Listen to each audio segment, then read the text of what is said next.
Me encuentro en el monumento a Roque Dalton en la Universidad de El Salvador. Y es precisamente porque hoy hablaremos de este escritor salvadoreño. También hablaremos de la exposición que se encuentra en el Museo de Arte de El Salvador, Al compás del tiempo. Quédese con nosotros, soy Luis Alemán, este es Campus TV.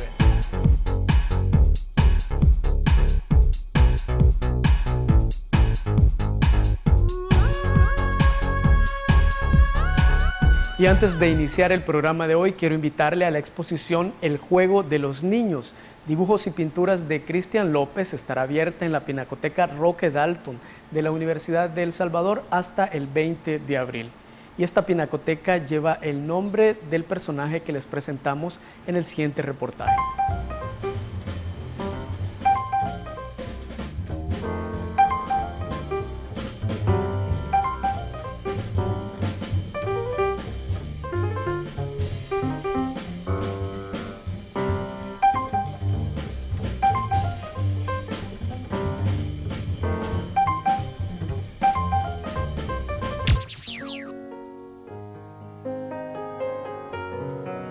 El Salvador y el tiempo,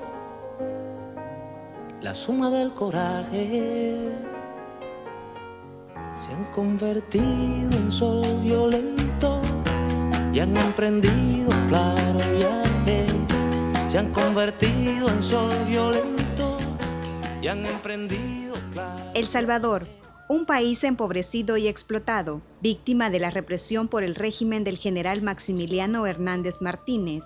Época en que nace Roque Dalton el 14 de mayo de 1935.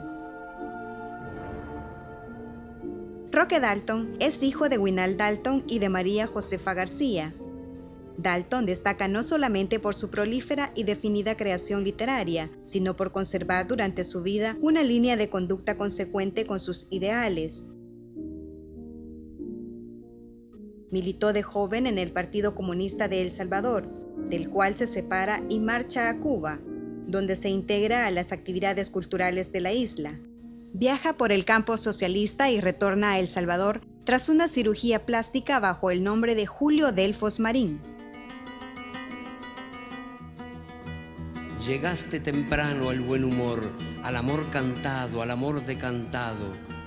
Llegaste temprano al ron fraterno, a las revoluciones. Pulgarcito de poeta que se escapa y me cosquilla, tan alegre, tan sencilla, tan de amor. El 10 de mayo de 1975 muere asesinado a manos del Ejército Revolucionario del Pueblo, organización donde militaba. Sus restos mortales no han sido encontrados hasta ahora. Cada vez que te arrancaban del mundo, no había calabozo que te viniera bien. Cuando sepas que he muerto, no pronuncies mi nombre, porque se detendría la muerte y el reposo. Cuando sepas que he muerto. Todos sabemos que Joaquín Villalobos fue uno de los máximos dirigentes del FMLN en El Salvador y que fue al mismo tiempo el comandante en jefe del Ejército Revolucionario del Pueblo. Él, en una entrevista que me brindó y que fue publicada hace ya algunos años, hace aproximadamente 16 años en México, él confiesa haber participado en, digamos, intelectualmente en la decisión de asesinar a Roque Dalton. De los sobrevivientes de esa decisión está Edgar Alejandro Rivas Mira, que entonces era el jefe del ERP, y está otro de los sobrevivientes que se llama Jorge Meléndez, conocido en la guerra como comandante Jonás.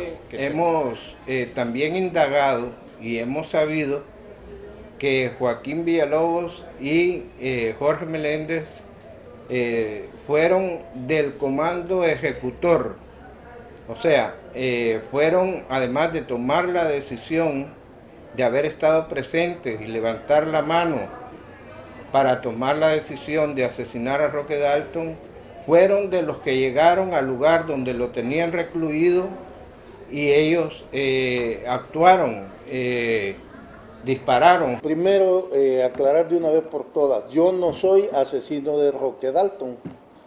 Conozco los hechos porque soy partícipe histórico de este país. He escuchado a Juan José diciendo esto muchas veces. Entiendo yo que es por el dolor de que es su padre. Yo nunca he querido hablar de Roque Dalton humano ni de la historia. Es mi discreción, mi derecho, y siempre lo he dicho, y el día que yo lo desee hacer y lo considere conveniente, lo voy a hacer.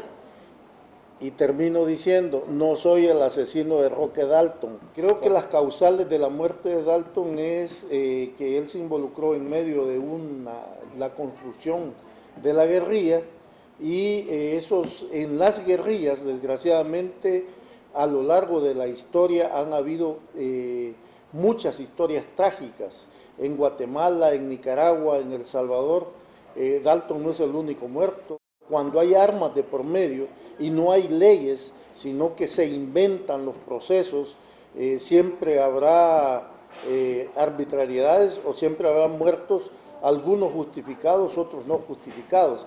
Dalton fue parte de nuestra historia y Dalton fue parte de esa historia trágica, negra, que hay en todas las guerrillas, también las hay en la de El Salvador, no en el ERP, eso es solo un incidente grave, las hay en todas las organizaciones. En el seno del ERP había una alta conflictividad entre el grupo militarista que encabezaban precisamente Alejandro Rivas Mira, Joaquín Villalobos y Jorge Meléndez. Este grupo era un grupo extremista, militarista. Mi padre, junto a otros compañeros que después se separaron del ERP y formaron la Resistencia Nacional, ellos tenían un criterio de lucha revolucionaria más amplia, donde contemplaban diversas formas de lucha, donde contemplaban la participación activa de las masas, donde contemplaban la lucha política, la lucha social. Y yo creo que Villalobos, en su confesión, prácticamente también da a entender eso. Él me decía a mí en la entrevista que le hicimos entonces, que el crimen había sido totalmente injustificado y que no tenía ninguna razón de ser, que no hubo ningún juicio, como se ha argumentado después, fue un asesinato vil.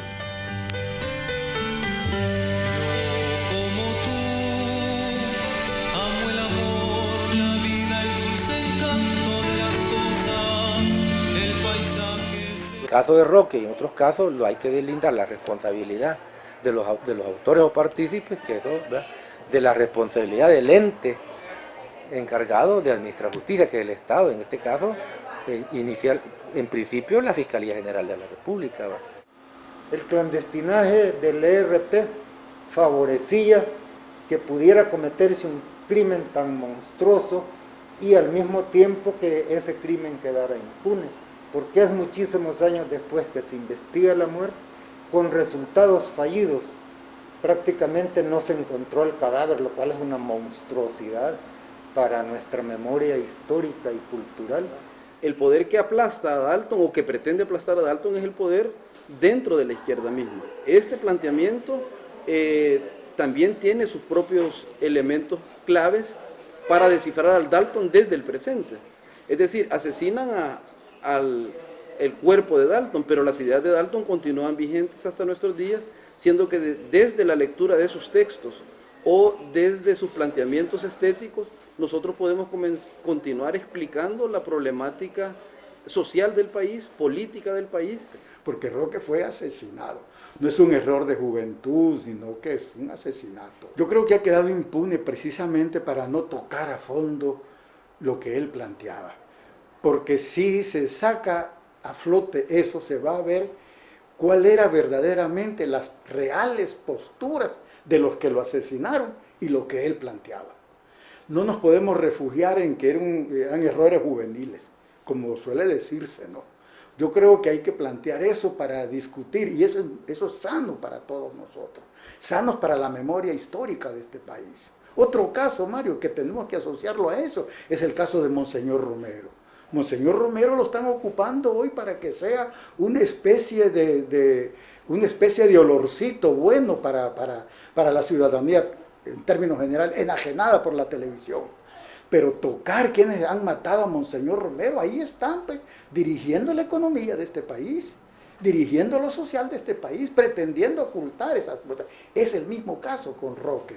Con Roque hay que plantearlo eso, con honradez, con honestidad. Que eso nos puede costar, pues que nos cueste lo que sea, pues ya nos demostró que él es tan vivo, más vivo de los que los asesinaron.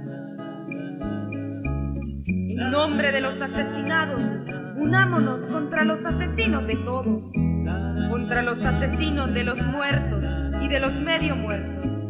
Todos juntos tenemos más muerte que ellos, pero también todos juntos tenemos más vida que ellos. Él es un caso único de concurrencia de lo literario cultural con lo político.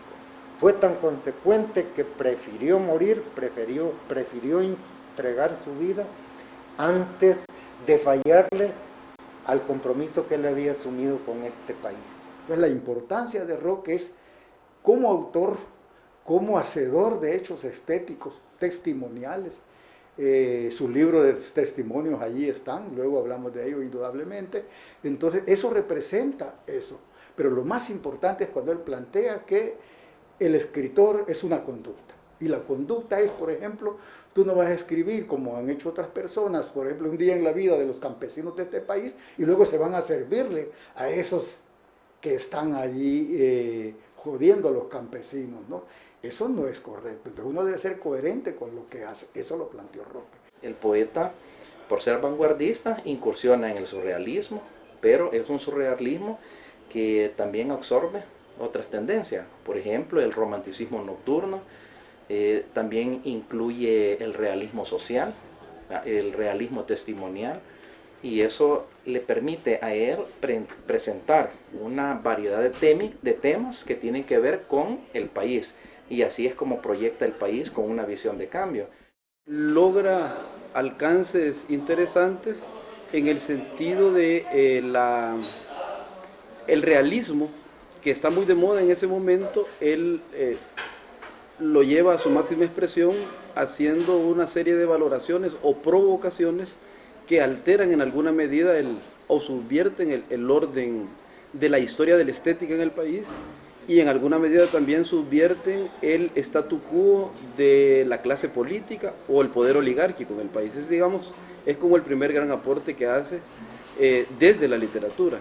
Tener conciencia de su función como escritor y como intelectual lleva implícito este planteamiento. Nosotros estamos trabajando un grupo importante de poetas latinoamericanos en otra dirección. Una poesía que en lugar de cantar plantee problemas, plantee los conflictos, plantee las ideas que son muchísimo más eficaces que los himnos para hacer que el hombre cobre conciencia de sus problemas en la lucha de liberación de nuestros pueblos, por ejemplo. Yo no soy asesino de Roque Dalton. Porque Roque fue asesinado. ¿Dónde está la moral? ¿Dónde está la ética de este país? ¿Cómo podemos sentirnos nosotros realmente orgullosos de ser salvadoreños si permitimos estas cosas?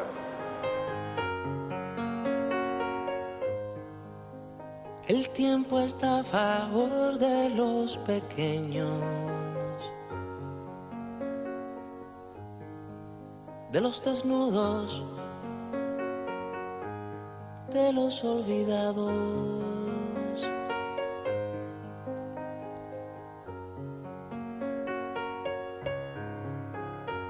El tiempo está a favor de buenos. Continuamos desde la Pinacoteca Roque Dalton, donde usted puede visitar la exposición El juego de los niños, dibujos y pinturas de Cristian Alas. y de la pintura y de la historia en nuestro país es la entrevista que tratamos en El Mundo del Arte a continuación.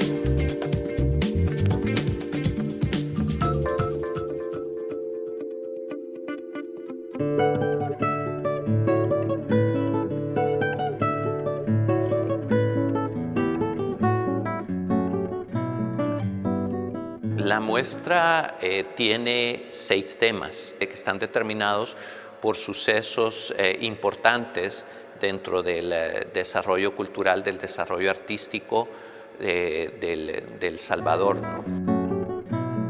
Esos temas prácticamente vienen desde 1870 hasta la actualidad.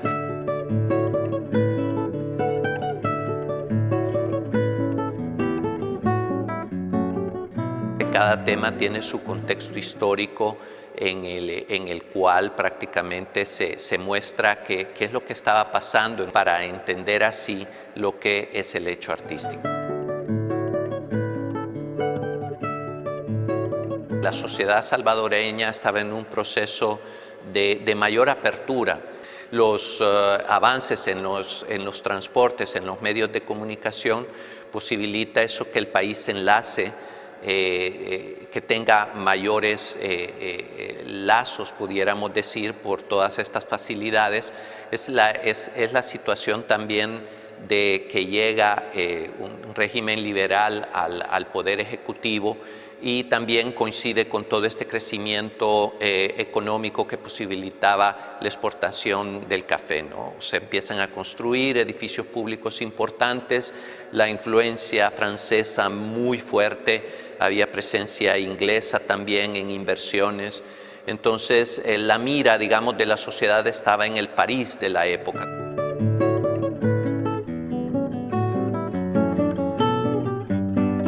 Es de destacar la fidelidad de la representación con la realidad.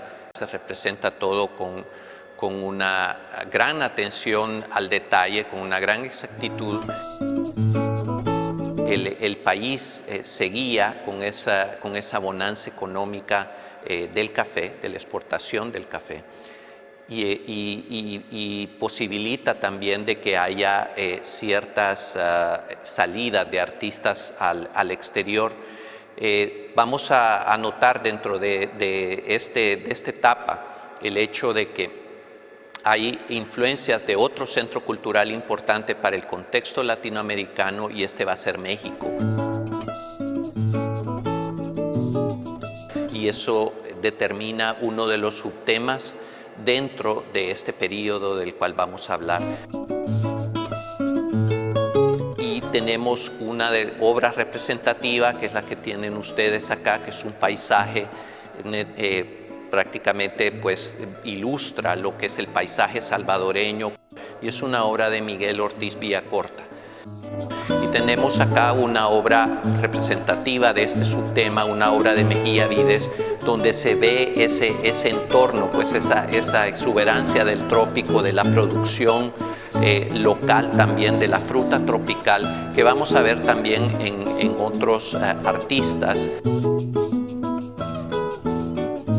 El segundo tema dentro de la muestra son los nuevos lenguajes del arte.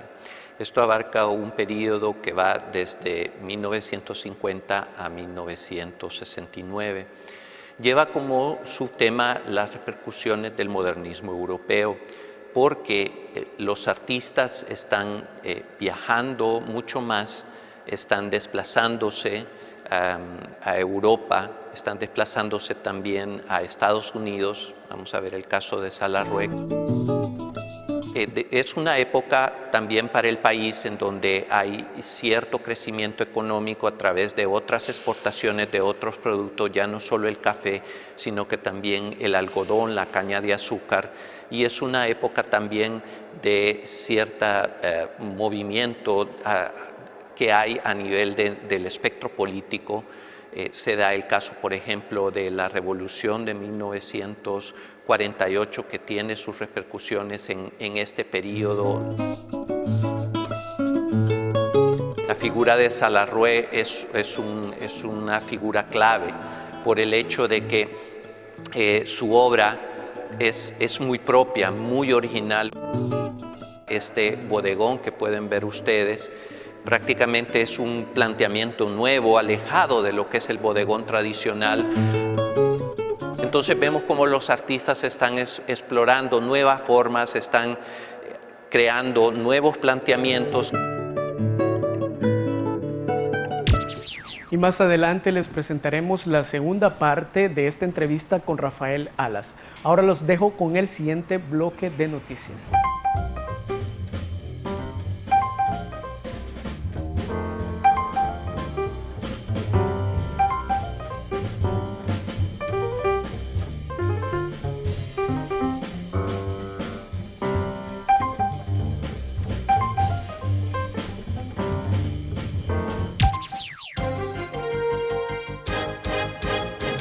La Universidad de El Salvador, en coordinación con otras universidades del país, acordaron participar en un estudio sobre el consumo de droga en los centros de educación superior. La iniciativa es promovida por la Comisión Nacional Antidrogas. Poder implementar orientación a la juventud, poder implementar programas de prevención, políticas de prevención en las universidades. El estudio se va a hacer todas las universidades privadas y la Universidad de El Salvador. Hay una compañera de la Defensoría que está participando como representante de la universidad. Y como ustedes saben, pues también las encuestas van a ser anónimas, o sea, nadie se va a dar nombres ni nada, por hacer en línea y va a ser muy confidencial. Con este proyecto se busca explicar los factores, riesgos y efectos sociales que provocan el consumo de drogas en la población universitaria. La Universidad de El Salvador participará en los Juegos Deportivos Universitarios Centroamericanos Judica, a realizarse en la ciudad de Guatemala del 16 al 20 de abril. La competencia reúne a deportistas de 19 universidades públicas centroamericanas, incluyendo Belice y República Dominicana. A virtud de que los compañeros entrenadores que forman el staff tienen su experiencia, tienen sus contactos y ellos han logrado potenciar juegos de fogueo, de preparación con las diferentes federaciones. El vicerrector administrativo, licenciado Salvador Castillo Arévalo, entregó el pabellón nacional a la delegación salvadoreña compuesta por 133 atletas de la Universidad de El Salvador, quienes tendrán participación en distintas ramas deportivas como natación, ajedrez, fútbol y karate. El Observatorio de Políticas Públicas de Salud de la Universidad de El Salvador realizó el primer congreso denominado La Reforma de Salud como Política de Salud en El Salvador, con el propósito de analizar los avances y desafíos de la reforma de salud en el país. Queremos que esta reforma sea una reforma sostenible y que si logramos identificar todos aquellos factores que pudieran estar en contra de su sostenibilidad, tratemos de mejorarlo hasta donde sea posible y sobre todo envolver al país en la idea de que habiéndose iniciado una reforma que ha llevado condiciones muy favorables para la salud de la población, no la vayan a cambiar, levantar, modificar o interrumpir. En el Congreso se analizaron los ejes estratégicos de la reforma de salud de El Salvador, entre estos, medicamentos y vacunas y el Sistema Nacional de Emergencias Médicas. El Ministerio de Salud y el Seguro Social nos hemos unido para que de manera compartida las dos instituciones atendamos lo mejor posible a los derechohabientes, pero también lo mejor posible a los que no son derechohabientes. Según autoridades del Ministerio de Salud, esta reforma se implementará por completo hasta el año 2014. En el Museo de Arte del Salvador se encuentra la exposición Al compás del tiempo. Nuestro compañero Mario Castrillo conversó con Rafael Alas sobre esta exposición y les presentamos la segunda parte de esta entrevista.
consolidación de la escena artística, y es el tema que comprende el periodo de los años 70.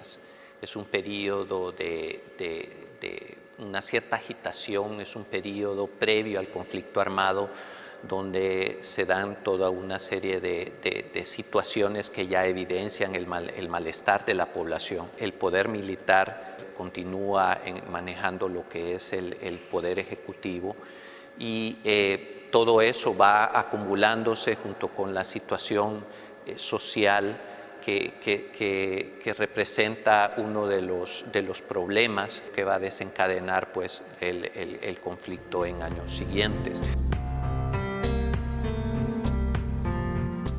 Es una época también para el escenario cultural de mucho movimiento, porque es la época de los festivales de arte y cultura, festivales de música.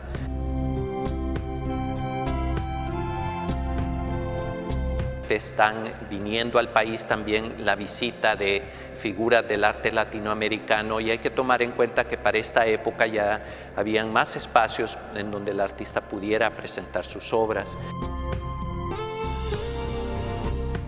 Ya estaba desarrollándose la Galería Forma, que viene desde el periodo anterior, la Sala Nacional de Exposiciones también, y todo esto pues le da una gran riqueza a este escenario cultural. Momentos de Cambio es el quinto tema dentro de esta muestra. Es un tema que comprende el periodo de los años 80 hasta llegar a 1992 con la firma de los acuerdos de paz. Es un periodo en donde está dominado por lo que es el conflicto armado. Hay una situación de inseguridad, de migración dentro de la población. Las obras de los artistas dentro de este periodo, algunos hacen referencia directa a esta situación, pero en buena medida se trabaja con símbolos. Finalizamos la emisión de hoy desde la Pinacoteca Roque Dalton, donde se encuentra la exposición El Juego de los Niños, dibujos y pinturas de Cristian López. Le invitamos a que la visite, estará abierta hasta el próximo 20 de abril. No olvide agregarnos a las redes sociales que aparecen en su pantalla. Soy Luis Alemán, hacia la libertad por la cultura.